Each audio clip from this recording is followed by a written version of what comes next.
Alright, doing another video. We're doing Olaf in the jungle. He has cleared the camps a couple times, double buffed, and he has a kill. And then Elise top lane on the other team. They're down 1-2 on kills. Shaco goes and ganks Udyr, so his team's a little bit behind right now. And he's going to go bottom lane, and when he comes, he's pinging it, and he gets really close before he Qs, and the important thing here is he blows the flash off Ezreal, and the reason he gets the flash is because he got really close and throws the Q, and it was either he lands the Q and it would have secured the kill because the slow would have procced, or Ezreal had to flash.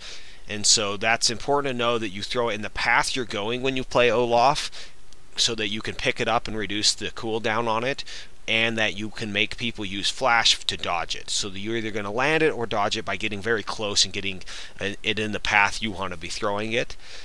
And that's going to be how you're going to play Olaf if you want to play him to a very good effect. And then he clears really fast. The lower life you are, it's dangerous, but you'll clear faster the lower life you are. Just something to note with him. And then you'll do more damage off your vicious strikes because your attack speed goes up off your passive. And then here he's just going to go out to lane a little faster because I can speed it up in spectator mode. And he's gonna out clear a whole lot of other junglers, especially someone who's gank oriented like Shaco is. And you're gonna try to keep your team in the game, but you can also carry with Olaf. That's something he can do different than a lot of other junglers. Shaco has to help get his lane snowballed because he's not as much of a carry. Olaf can just go right through, get to the back line, and help win games. Take down towers really fast, especially if he barely lives through a team fight, has low life, he'll take stuff out. So here, you see the bush, the box go in the bush. If you stayed in the bush, you're going to get feared. So you have to know how the mechanics of the person you're going against work. So he sees Shaco going top, and he pings it for his team. And he's trying to ping and alert Udyr, but Udyr doesn't pay any attention to the fact that he just pinged and saw Shaco, and that's going to be a kill for Shaco. That's something that you've got to pay attention to. If they spot out the enemy jungler and to do something, you've got to be going back. You've got to be paying attention because he's already not winning his lane, so you're going to have to pay attention to where the enemy jungler is. There's no wards out top, so and then pay attention to any signs of where the enemy jungler is. And it's hard to ward against Shaco because he can come from so many different places that it seems like it's futile to ward. But if that's the case, then just pay a whole lot of attention to where he's at. Ward the red buff maybe, because then you can catch him taking his buffs because he may not be taking his jungle camps. Or ward your own jungle because he can come from crazy angles. But just ward way out. I don't know, just try different tricks. There's a lot of different things you can do, so blue buffs back up, so as soon as you're done ganking bottom, that would be a good thing. It seems like they're not really warding here. He's going to use his ghost to get in this position really fast and just power through any wards. And the only thing wrong with this gank, as much as they got Ezreal and they're going to be able to get Lulu, so they're going to get two, this tower dive would have been great, other than they have no vision into the enemy jungle or the river.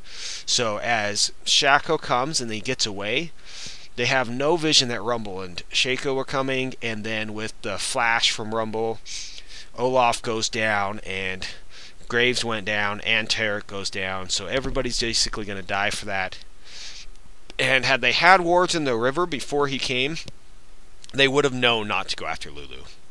The greed on the double kill is what got them.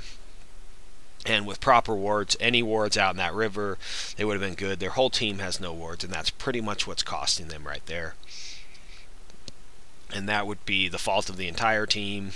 And now you can see how they've got wards. Udyr has them, Tarek has them, and then Olaf has the wriggles, which will keep them sustained in the jungle, and maybe they can get that covered a little bit better. But that would be what happened there. They've got to get the blue buff soon. Olaf's even better when they have someone like Zed in the mid because you can take the blue buff. So pretty soon he's going to have to go do that. Elise is able to get the kill. Zed's going to go onto Elise.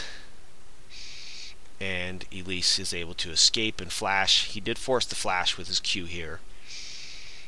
and Elise lands a very nice stun. That's the problem with chasing, is it makes it really easy for abilities like that. And Shaco and Rumble are there for the ambush, and there's nothing. Olaf going in there would have just died too with Zed.